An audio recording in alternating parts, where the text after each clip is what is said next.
hasta una cierta edad es como que, no sé, a mí siempre me interesó, pero yo sé que hay en la generación de los jóvenes, hasta cierta edad es como que, no me importa la política, qué sé yo, que se reviente todo, pero viste que después de a determinada edad empezamos como a decir, che, y nos impacta en nuestra vida todos los días, ¿no? Exactamente. Así Mirá, que bueno, acá mirá, te están escuchando atentamente. ¿Cómo te va? dale, Buen ¿qué tal? día. Buen día. Bueno, yo vengo a ver de la época del proceso. Claro. Hoy tener el centro de estudiante en el secundario o tener eh, chicos de 16 años que están votando Ujú. digamos, es la utopía confirmada. Claro, Yo tenía 16 años y la palabra política estaba prohibida. claro, sí. A ver, el Sí, sí, proceso sí, sí, sí, sí, sumó sí, sí, sí, sí, violencia, sí. desapariciones, Sí.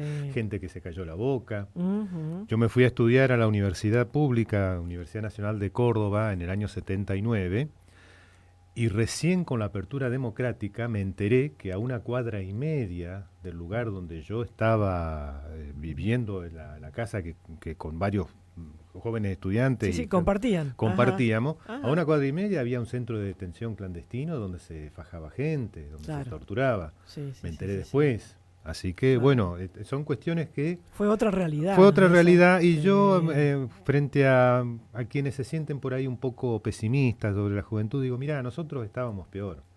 Yo creía que la realidad pasaba por la revista Gente Claro, a los claro. 18 años. Sí, es cierto eso. Sí, sí, Hoy, sí, sí, y sí, sí. empecé a despertarme a la política a los 22, 23, una edad que hoy en Ujú. día ya hay candidatos. Claro. O sea, uno Sí, puede, es cierto eso. en este momento es aprender a, a una edad 6 años menos de los que en nuestra época había, con el detalle de que ahora se puede decir y hacer cualquier Ujú. cosa en política. Sí, sí, sí, sí, sí, sí, Lo que sí. pasa es que la política que vino a reemplazar a la dictadura no cumplió con muchas de las cuestiones que Ujú. debía haber O a cumplido. medias, O las ¿no? hizo a media. Las hizo a A medias. ver, el Ujú. pacto original que dejó Alfonsín, que era muy positivo, con la democracia se come, se educa y se trabaja, Sí, no se cumple. no, La mitad del país ni come, ni se educa, ni es trabaja. cierto eso. Entonces ahí hay algo que falla. Y entonces aparecen personajes Ujú. como Milei o gente que cree que todavía, sobre todo entre los más viejos, debería volver a la dictadura porque con los milicos sí andábamos bien. Ujú. No había inseguridad. No, con los Sí, milicos sí, había sí, sí, inseguridad. sí, sí, Pero los sí. periodistas tenían prohibido Los periodistas los temas sí, la policiales. pasaban mal también, ¿Eh? sí, sí, sí. Y además hubo más de 100 periodistas desaparecidos. Ujú. Y estaba prohibido hablar de los temas policiales. Claro, ¿Mm? claro. Salvo algún caso como los Joclender, que fue toda una historieta en Ujú. aquella época, que bueno, formaba parte de lo que se utilizaba generalmente como manipulación a la hora de crear un otro agresivo, monstruoso, que se suele hacer en esos casos. Ujú. Pero bueno, bienvenido el tema, y yo creo que hoy sí, en ese sentido estamos un poco mejor. Las generaciones viejas nos tenemos que hacer cargo, hoy gobierna nuestra generación. La gente que Ujú. está hoy en el poder son de nuestra edad, Sí, sí, la sí. edad mía, la edad tuya, Sí, digamos. es cierto eso. Tenemos que hacernos cargo, Ujú. generacionalmente.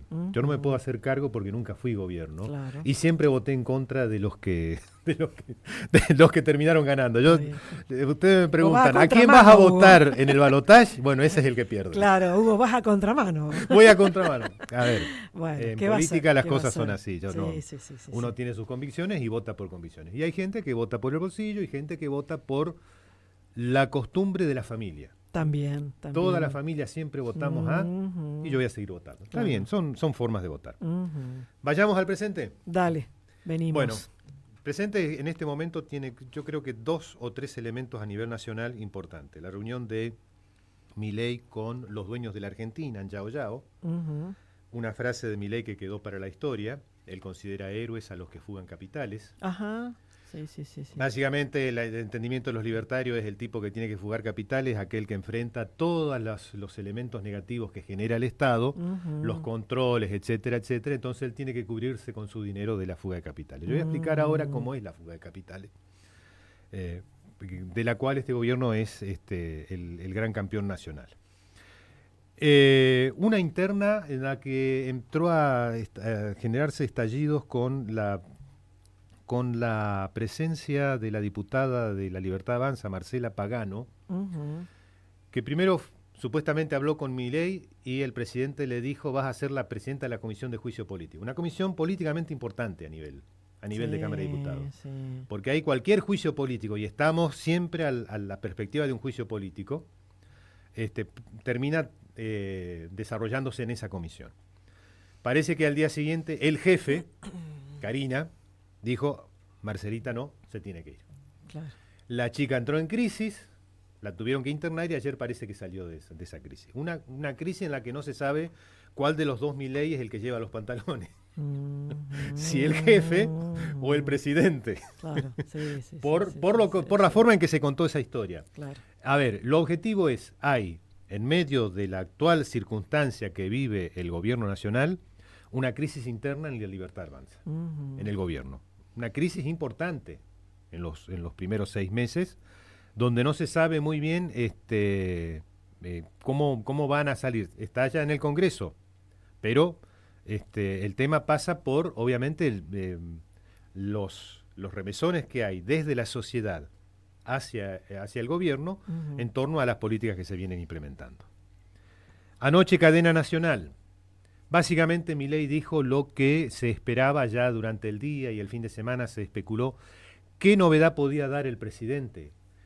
El único dato positivo que tiene el gobierno nacional en este momento, el dato que mata relato, el único dato positivo, y vamos a desmenuzarlo, es que hoy tiene un superávit del 0,2% sobre el Producto Bruto Interno, muy chico, en el primer trimestre de gobierno.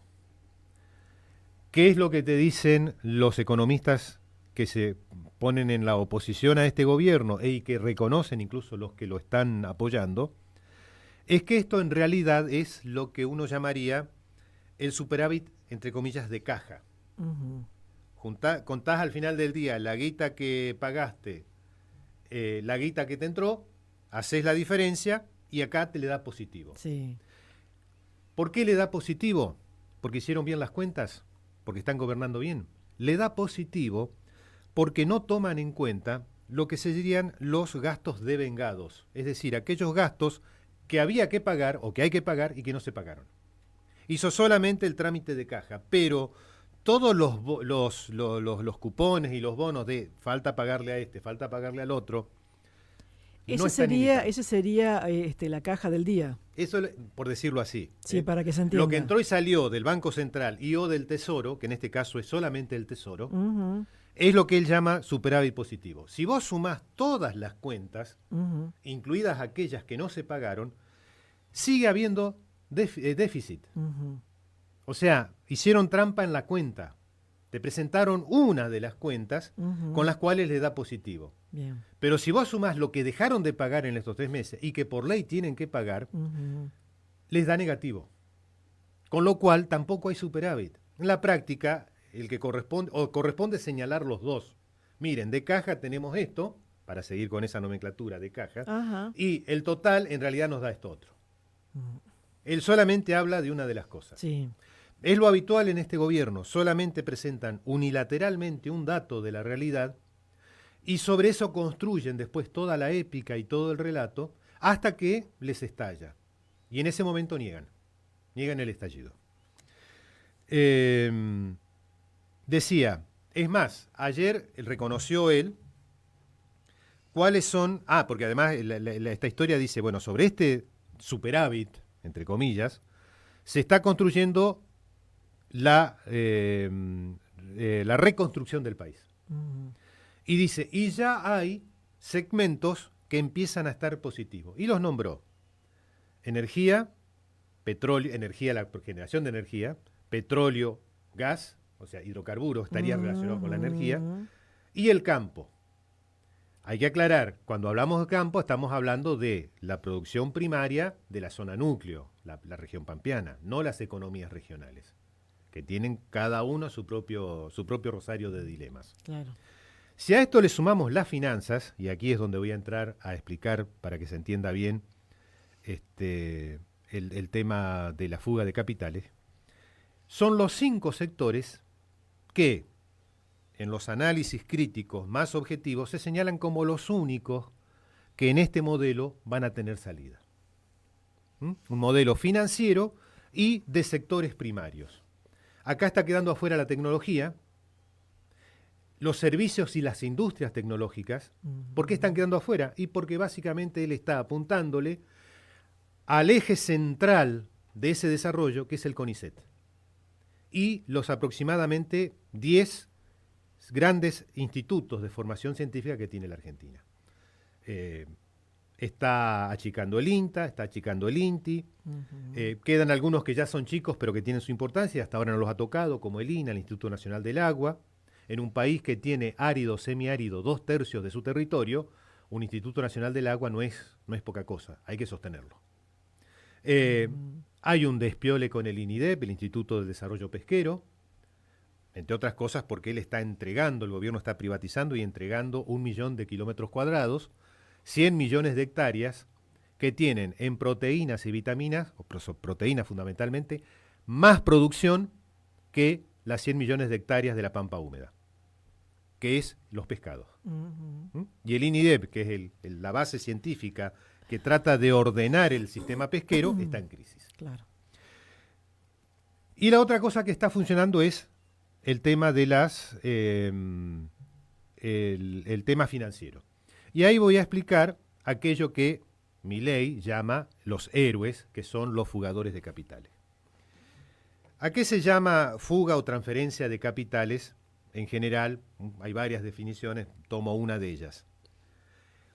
Cuando un país tiene determinada situación económica nacional que le permite a inversores extranjeros traer sus divisas, digamos dólar, convertirlas en pesos, ponerlos a trabajar, no en la inversión productiva, sino en los negocios financieros, y al cabo de un tiempo salirse, volver a tomar dólares e irse con una ganancia. La misma variante es, tengo dólares en el colchón, los pongo en el sistema financiero, los saco con ganancia y los vuelvo a meter en el colchón. La fuga de capitales no necesariamente es capitales hacia afuera, sino también capitales hacia el colchón. Es divisas que uno tenga guardado, el canutito, claro, que es una parte importante en la Argentina de la fuga. La otra parte importante y más grande todavía es la que viene de afuera.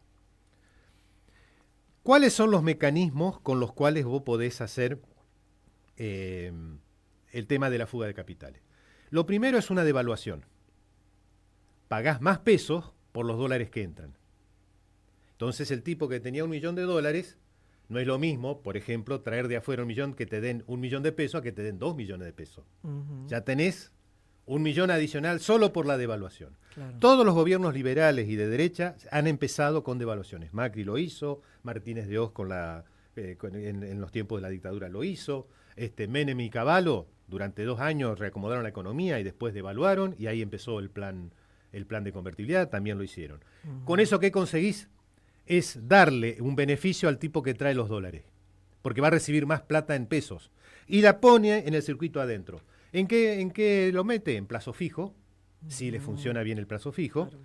La mete en comprar bonos. Yo la vez pasada había comentado acá cómo el JP Morgan durante 2 años había, con compra de bonos y con sus informes, había articulado con el gobierno de Macri toda una idea de que el país por fin estaba saliendo adelante porque qué bien que venían las acciones y los bonos argentinos.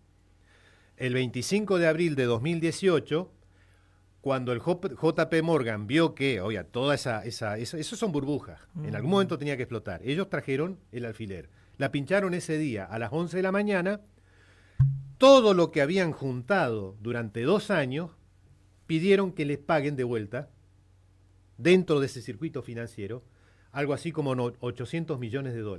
Y el Banco Central le tuvo que poner en 5 minutos los $800 millones y el JP Morgan se los llevó. Ese agujero del día fue en realidad 1.500 millones, porque eran el JP Morgan y sus amigos. El JP Morgan la mitad y la otra mitad otros bancas de inversiones extranjeros. Ese agujerito que quedó ese día, el 25 de abril de 2018, es el que después se fue haciendo cada vez más grande y terminó 1 año más tarde con el gobierno pidiéndole 54.000 millones de dólares al Fondo Monetario, que le dio solo 45.000. Ahora, Así como está. Y ahí comenzó la debacle financiera final del país. Claro. Ahora, ¿conviene el plazo fijo con cómo están las tasas? Muy bajas. Están bajas, pero vos tenés siempre los bonos para dar vuelta. Los bonos sí. Sí. Tenés plazos, tenés bonos, tenés deuda pública, tenés deuda privada, acciones de empresas. Sí, sí, hay otras variantes. Hay otras variantes. A ver, un especialista en finanzas te podría decir un montón de cosas. Sí. No hay un solo bono del Estado, hay varios. Sí.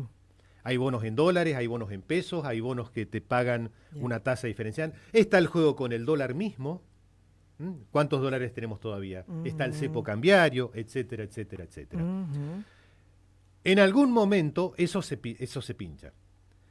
En este momento está funcionando la bicicleta financiera como el principal negocio, te lo comentan los que están trabajando el tema, y viendo estas cuestiones, los economistas que están trabajando en ese tema. Pero claro, ¿qué va a pasar el día que estos muchachos que están en la bicicleta presenten, como hizo el JP Morgan en su momento, todo esto a cobrar, que lo tienen en pesos acá en la Argentina, a cobrar para llevarse los dólares afuera? ¿Cuál es el problema? El gobierno, el Banco Central, el gobierno, el Tesoro, no tiene todos los dólares para sostenerse. Y ahí hay un detalle político y técnico muy importante. Cuando Caputo llegó a ministro de Economía, la idea era, Caputo no era del palo libertario de Milei. Es y sigue siendo no un gran economista, sino un tipo especializado en las finanzas. Sí, sí, sí. Y está haciendo lo que sabe hacer, finanzas. Que tiene buena llegada en el fondo también. Pero no le dan la plata. Cuando él llegó, todos los agujeros que quedaban de la época de Fernández, que se acumularon los que quedaban de la época de Macri, todo ese infernal agujero, la idea era, bueno, traigamos un economista al ministerio que tenga llegada al sector financiero internacional y al Fondo Monetario Internacional y que en algún momento nos den la plata que necesitamos. Ahí están pendientes todavía 10 y pico mil millones de dólares que el fondo no le dio a Macri en el 2019. Le dio de los 50 y pico, le dio 45, 44 mil millones. Y no los está consiguiendo. A cada rato se va a Wall Street, se va a Nueva York. El otro día decían que hasta fue a hablar con gente de la CIA, la Central de Inteligencia de Estados Unidos, para ver si por ese lado, se ve que tiene amigos e influyentes, pueden influir sobre Wall Street y sobre la Reserva Norteamericana y sobre el Fondo Monetario para que se ablanden y entreguen los dólares que está necesitando el gobierno. O sea, está todo pegado con pinzas. ¿Y por qué el Fondo Monetario no te da esa guita? Porque el Fondo Monetario tiene también sus propias reglas internas y los muchachos que ponen el gancho, en algún momento le va a llegar la auditoría y van a tener que explicar por qué ustedes financiaron en Argentina fuga de capitales, cuando tienen que financiar pago de deuda y eventualmente inversiones. Claro. Ellos ya tienen la investigación interna sobre lo que le entregaron a Macri, que terminó en fuga de capital, y son 44 mil millones de dólares. Yo quiero recordar este dato. La guita que le prometieron a Macri, en la historia del Fondo Monetario Internacional, no se la dieron toda junta a ningún país del planeta. No, a nadie. Entonces Argentina está mirada no solo por un microscopio, sino por un microscopio electrónico. Te están analizando no solo el ADN, sino cada átomo y cada molécula de la economía argentina. Y no te están dando la guita. Entonces, todo lo que hizo el presidente en la jornada de ayer es una mentira. No existe el superávit, porque el real no es tan así. Y lo que tuvo que salir a hacer Milei es dar alguna buena noticia sobre todas las malas noticias que viene generando este gobierno. Porque ya se acabaron los 100 días. Él todavía tiene la mitad de la población que está con él, pero porque están básicamente por la esperanza, no por los hechos. Eso te iba a decir, digamos, se arma un relato para seguir sosteniendo esa esperanza. De aquí a fin de año la esperanza se pincha totalmente. Hoy, por ejemplo, con la movilización de esta tarde del sistema universitario público argentino, Milei se está ganando un enemigo muy grande y con prestigio nacional e internacional. decir que la universidad es un curro, además de ser una de las tantas mentiras de este gobierno, es faltar a una gran verdad. No. La Universidad de Buenos Aires está entre las 100 mejores del mundo. Que a él no le guste alguna facultad, lo que se enseña en económicas de O que Buenos sea Aires, necesario alguna auditoría también, ¿no? Las universidades públicas tienen por lo menos 3 tipos de auditorías diferentes que se están haciendo. Ese es otro verso. Están las auditorías internas, que se hacen públicas. Vos podés entrar en la mayoría de las universidades, podés entrar en la página web y ahí van a estar las auditorías. Y están auditorías que se hacen desde la SIGEN, Sindicatura General de la Nación, y me está faltando otro organismo, que también hace sus propias auditorías. O sea, están auditadas. ¿Tenemos muchas universidades? Tampoco es así. Argentina tiene una universidad pública cada 350.000 habitantes. México, Brasil, Chile, ni hablar de Europa o Estados Unidos, tienen universidades públicas cada menos de 150.000 habitantes. En Estados Unidos, y eso lo traigo a Crespo para que se vea, que Crespo, por ejemplo, es un lugar donde se podría desarrollar. Generalmente ciudades de 30.000, 40.000 habitantes tienen lo que se llama los community college, colegios comunitarios, sería la traducción en castellano, de lo que ellos en realidad llaman universidades de 2 años. ¿Qué es lo que hacen esas universidades? Formación, con toda una infraestructura que acá las mejores universidades argentinas obviamente no consiguen, formaciones técnicas de 2 años de salida. Con la ventaja de que la mayoría de los community college son públicos y todo lo que vos hayas hecho en esos 2 años para recibirte, después te computa para ir a una universidad de 4 años, que son las universidades habituales, donde vos te recibís de carreras de 4 años. Ahí hay un detalle. Las licenciaturas en Estados Unidos son de 4 años. En Argentina son de 5, 5 años y medio y hasta 6. Un poco más, sí.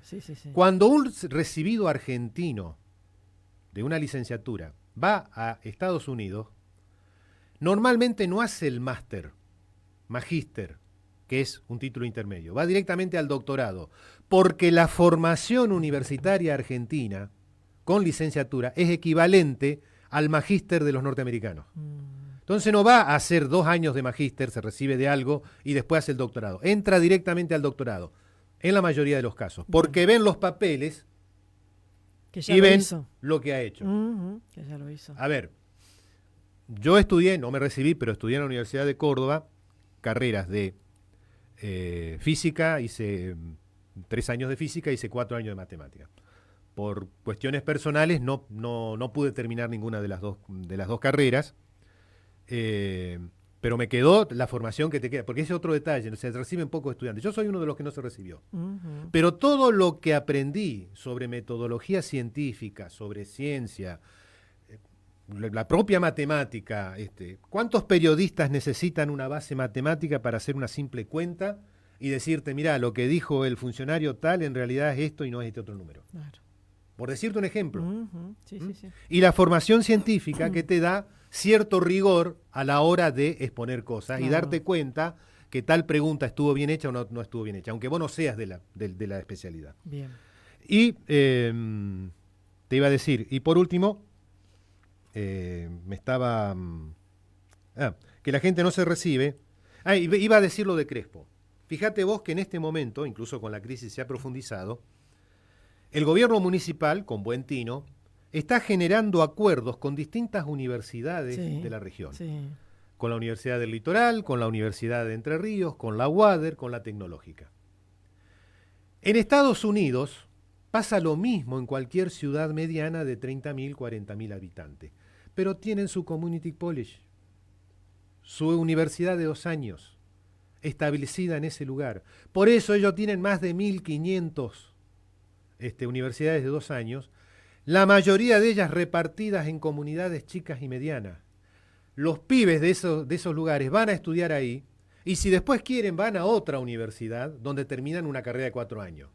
Pero ya tienen la base en casa, cerca de casa. Claro. Ese es otro detalle. Acá no lo tenemos, salvo los institutos terciarios, que de alguna manera representan algo parecido, con mucho menos apoyo e infraestructura, o sea, con mucha menos solidez presupuestaria, aunque no problemas académicos en general. En Argentina lo académico es bueno. El sistema de universidad pública argentina se viene sosteniendo básicamente desde la reforma universitaria de 1918 en adelante, después el desarancelamiento en los tiempos de Perón, en el año 49 en adelante, y siempre se ha sostenido bien.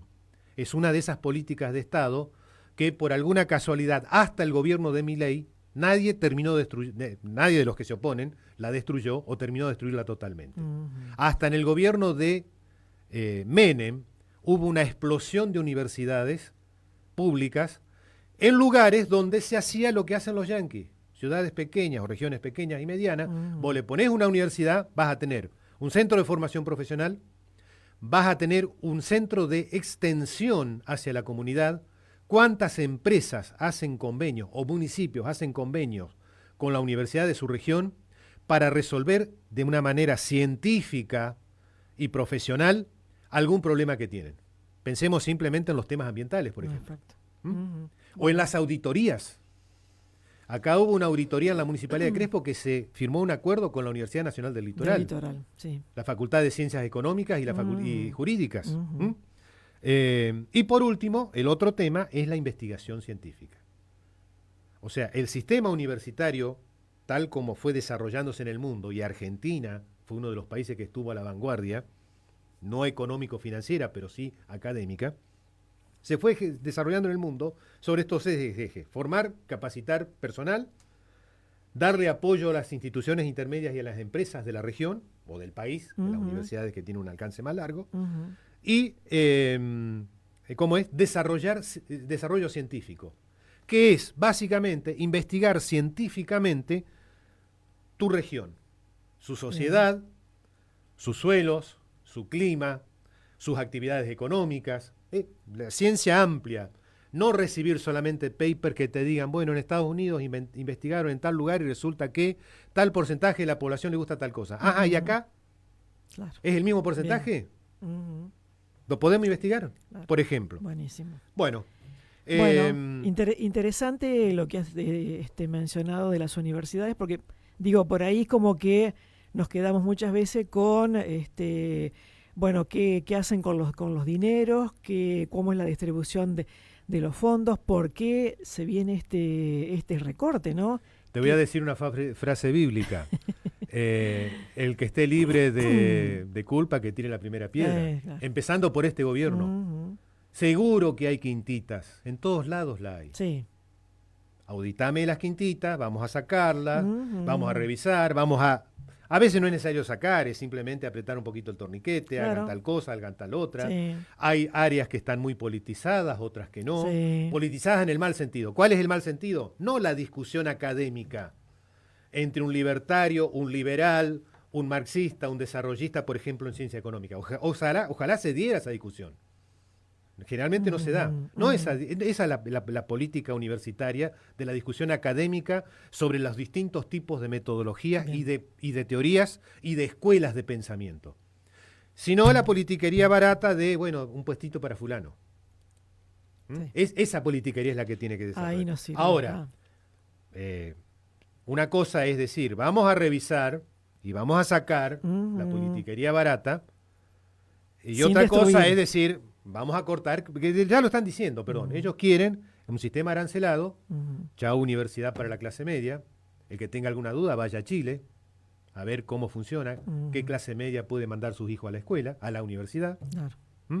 Y eso, y con esto cierro, y te dejo siguiendo con el programa, el otro negocio, y siempre hay que preguntarse qué negocio hay detrás de todo esto, sobre todo con este tipo de gobierno. Yo te decía en días pasados, sí. Que tirar abajo ATC es básicamente el negocio inmobiliario con el gran centro, la gran infraestructura que tiene ATC, Argentina Televisora Color, el canal público. ¿Y en este caso? En este caso, el principal negocio es financiero y es crear créditos para los estudiantes universitarios. Vos te recibís, lo empezás a pagar. Estás recibido y ya tenés un crédito para pagar a lo largo de tu vida. 15, 20 años. Eso está pasando en Chile. En Estados Unidos, el crédito a los estudiantes que pasaron por la universidad es uno de los grandes problemas financieros del país porque hay mucha gente que no lo puede pagar. porque después te casás y te viene el crédito por la vivienda, tenés seguramente un crédito prendario por tu auto, y en fin. Y encima venís trayendo un crédito que no es barato. Claro. Entonces acá el gran negocio que tienen que conocer todos, especialmente la gente que votó a Milei, es que detrás de él, entre comillas, curro, que no es así, de las universidades, está el curro, sin comillas, del crédito universitario a los estudiantes que van a tener que pagar una universidad arancelada. ¿Y a qué precio? Y el que esté pagando una medicina prepaga, sepa cuál es el precio que va a tener. Bien, Hugo, gracias como siempre, muy De nada. claro. Bien, llegamos a las 11 de la mañana y ya iniciamos la tercera hora de programa.